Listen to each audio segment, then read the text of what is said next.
Welcome to Times Oblivious, and I am Alex. And I'm Neil. Today we're going to be reviewing the game by Sega called Alpha Protocol. A multi-platform game for PlayStation 3, Xbox 360, and PC. Alright, so what do you think we should start off with? It starts the storyline. Very well scripted and well done storyline. I actually, you know what, so the basis of this game, so the genre, it's an action shooter, Role-playing game.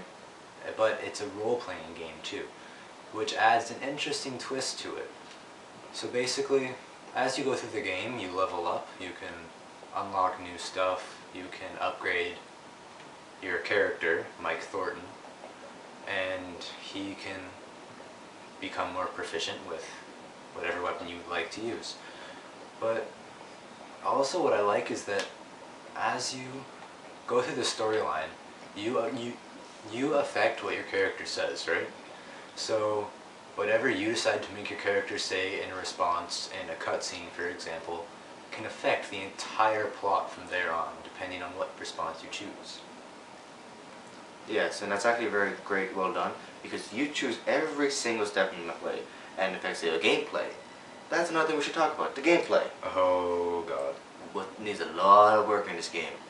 The gameplay mechanics, graphic-wise, there's many glitches in the graphics, and the graphics are not up-to-date next-gen graphics. Yeah, it's very buggy, very glitchy. There's random Motion blurs. When the motion blur is enabled, you can choose that in the options.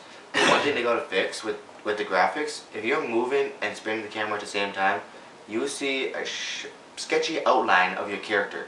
It's not even nice, neat lines. It looks like it was sketched out on a sketch pad, which I don't know if that was purposeful or it was just bad design on their part.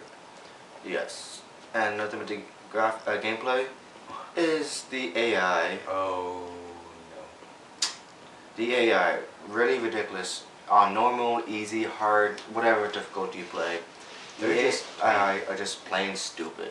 Yeah, there's no really other way to describe it. They are just possibly the dumbest AI you've ever seen.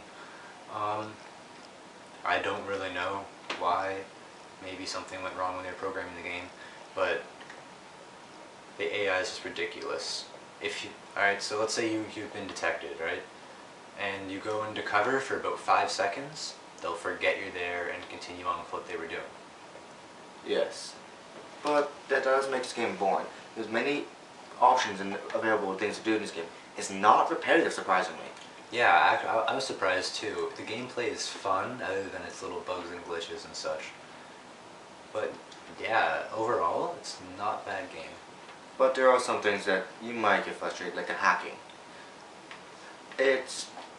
Okay, I'll tell you what the hacking is. Hacking is basically a giant screen that'll pop on your screen, and you gotta match these codes. And there's a bunch of random numbers popping around. You must find what's not changing and match it up. The problem is that it can get very complicated and frustrating sometimes, as you only have about 30 seconds to do it. And I think it took us 10 minutes to figure out how to do the first one. Yes. And yeah, the one thing I don't like about this game is I'm a really big multiplayer person. And there's absolutely no multiplayer aspect in this game. It is strictly single player.